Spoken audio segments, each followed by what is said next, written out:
It's not by accident that women are at the head table, nor is it by accident that women are populating nearly everything here today. This is March. It was International Women's Day on March the 8th, and it had occurred to me that we should do something about women in forests. And when I spoke to Pradeepa and Sonia, I said, what are we going to do? They said, well, 21st is International Day of Forests.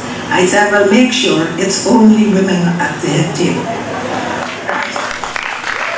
So I would ask you to celebrate not only the forest, but the important role that women play in their conservation and their preservation, from our indigenous sisters and brothers and the Guyanese as a whole.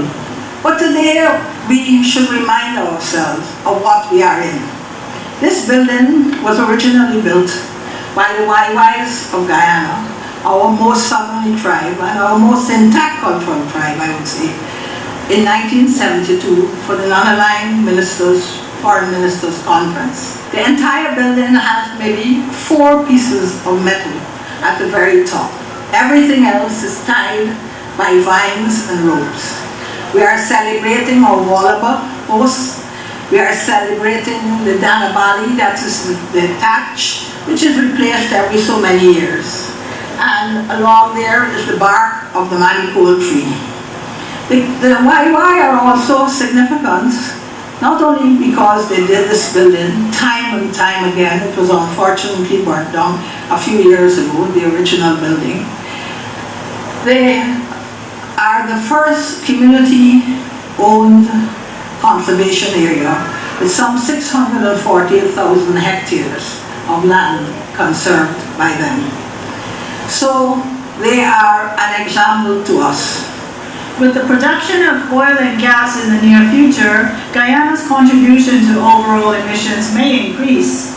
Urbanization will probably accelerate in line with global trends.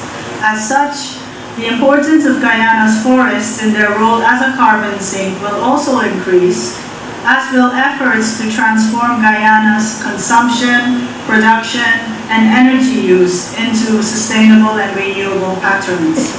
About 12 years ago, I came to appreciate the forest wasn't just a place of beauty, but it was a source of resources, of the ultimate renewable resource. A place where trees are not just cut for logs, but other livelihood activities are generated. Activities like harvesting tucumba worm from the ite palm, cutting tule branches for roof thatching, kneading and cook for crafts making, crab oil from the crabwood tree, hunting, labor, and archery, all of which ensures that people of the forest maintain their culture and way of living. This relationship with the forest and its environment forged a union between the indigenous people, so much so that we were called the custodians of the forest. Those were the days of pristine forests in Guyana, all in harmony. Carbon depletion and global warming was never heard of, and you would agree with me. Georgetown, you know, was once renowned as the Garden City of not the Caribbean, but the Commonwealth. It was filled with trees and flowers.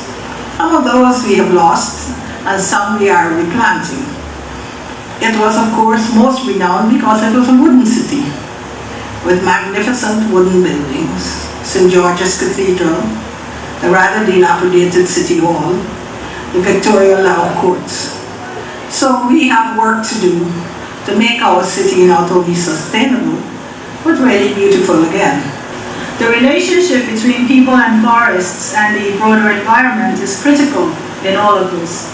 There needs to be a fair and equitable share of responsibility and benefits in the protection and use of forests and other natural resources between men and women across urban, rural, ethnic, and social-economic status. I believe this should be an important consideration in the Green State Development Strategy. It is my vision that one day all the users of the forest will come to understand and respect the forest for what it is, and to preserve and maintain its environment for the full benefit of our children and the generations to come. We are on the path to becoming a green state.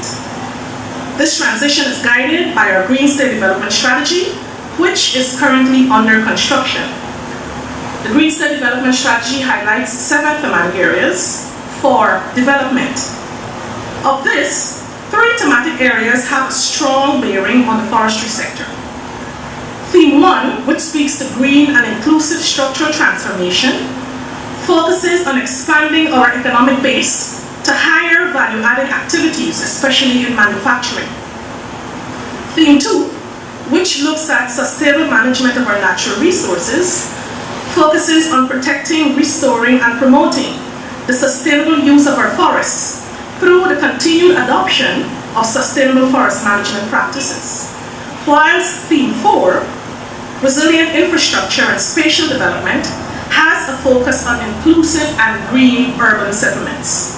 I would like to implore you all on this International Day of Forests to make a difference, not just for today, but every day to come. I encourage women of the forest to take a stand and play an active role in environmental decisions and policy discussion. Leaders, be more proactive in your mandates to ensure sustainability of Guyana's forest resources at the community and national levels. I encourage international and donor agencies to invest in community forestry, promoting avenues for business expansion and downstream processing. Help finance alternate livelihood options for forest dependent communities, thus strengthening their resilience to withstand and combat the impacts of climate change. So I urge you, those in the private sector, those in the government, those who have the power to make these things happen, and we ordinary citizens who must keep our voices loud and clear on what it is we would like our city to be like. Not only to be sustainable, but really a celebration of that we are renowned for, which are our magnificent forests. Today, ladies and gentlemen, we, along with the rest of the world, have come to recognize the need to preserve our forests, as we Amerindians would call it, our mother. With the recognition that we depend on forests for our sustainable livelihoods and sustainable existence, I would like to, in closing, take this opportunity to wish each and every one of you a happy International Forest Day, and to urge you all to do something good for our environment. Thank you.